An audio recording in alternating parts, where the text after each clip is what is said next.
All right, here we go. All-star Isaiah Thomas, second in the league in scoring for a Boston team, now second in the Eastern Conference. The Celtics host the Pistons in Game 1. And later, another all-star. Marc Gasol leads the Memphis Grizzlies into the Valley of the Sun.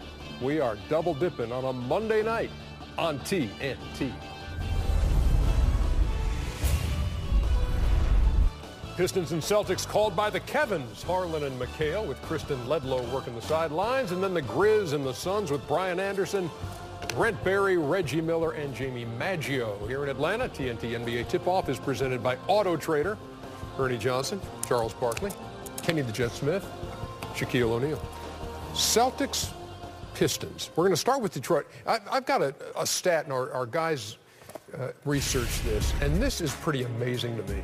In their first 27 games, these guys were allowing just under 96 points a game, and over the last 20, 14 points worse. Shaq, how does that happen? How does a team go from allowing 96 to 110 in the span of 20 games? Well, it's surprising. I'm going to use the word lack of focus, but I played for Stan Van Gundy. He's a guy that will definitely get you prepared for the game with stats, with films, with the things that he says. And, you know, this one is just, you know, I have to put this onus on the players. You know, they just have to step up and you know, do a little bit better. Because if you look at that roster, they're pretty talented. You know, we thought that they were going to do a whole lot better. But right now, they're just not responding. But you can't blame it on Stan Van Gundy because I played for him and Pat Riley, and they definitely have you prepared for every game. Whose team is this in Detroit? Well, it's. I mean, I'm not a guy. Look at the Celtics. That's Isaiah Thomas's team. Yeah, you know, I'm not a guy who kind of does that. Everyone has roles. Isaiah Thomas's role is a scorer. You know, if you say whose team is it to defend, Isaiah Thomas's name wouldn't come up. So everybody has their role, and everybody has different roles. And some guys are scoring, get the name of their team. But I just think when you look at Detroit as well, usually that comes down to lack of trust. Because the same way you trust guys on offense, you trust them on defense.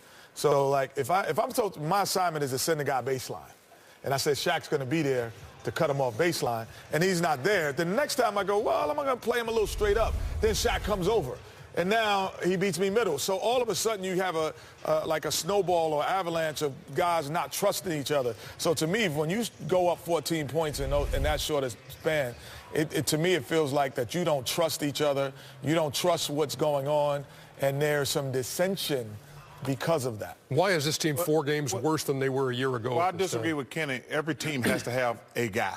And who's the guy on Detroit? On offense? No, no. Every team has your best player. He's the guy. Everybody follow his lead, whether that's good or bad. To me, the best player on Detroit is Andre Drummond. He, to me, is a stud. He's he's in a conversation every year with All-Star. I think the biggest problem with the Pistons is they got a lot of guys who think they're better than they are. That's what I think their problem is. You know, they got guys who got money, and people are like, whoa, I make money. I'm a star. I'm a good player. Instead of earning that respect. Like I tell you, the guy I love in the NBA this year is DeMar DeRozan. Gets that big money. He comes out like, I'm taking my game to the next level.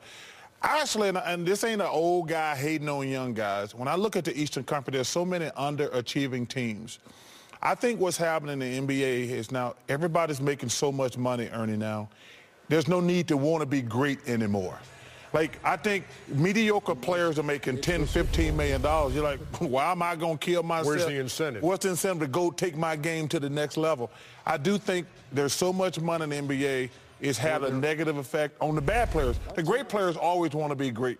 But I think some of the mediocre players in the NBA are making so much money now, there's no need to be great. Boston's second in the East. Are they the second best team behind Cleveland? I would say, yeah. You know, they're playing very well. I still think they need one more big-name guy. But, you know, Isaiah's doing all he can, and, you know, they play together. You know, Kenny talked about trust. They definitely trust each other on defense and on offense.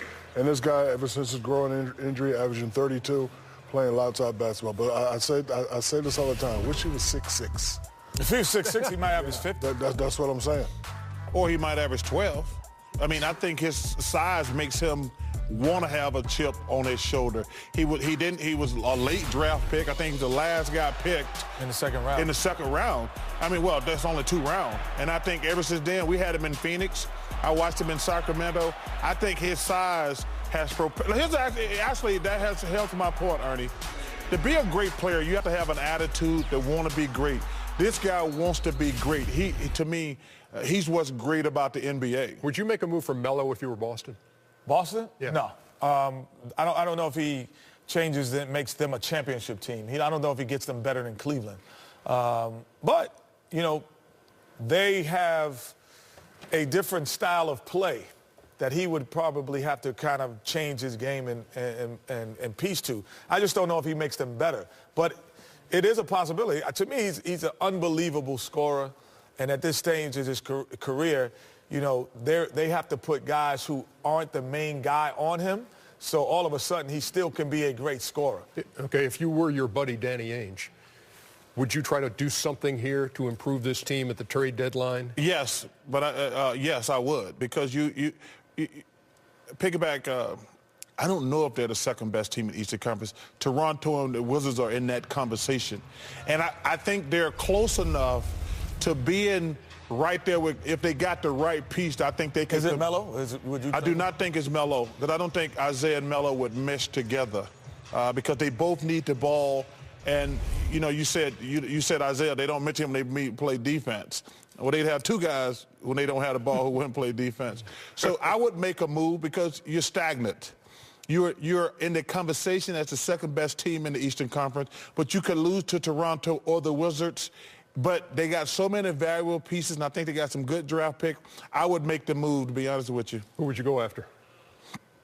I mean, you know, you have to look at his contract, and, you know, you probably have to have a conversation with him. But, you know, Chuck makes an interesting point. Two guys that like to dribble the ball a lot, like to score, might not work. But, you know, if Carmelo were to come there and say, hey, you guys are already good, I just want to do what I can do, and if he sacrifices, you know, I think to me, it would look like, honestly, when he was in Denver, like Allen Iverson and him.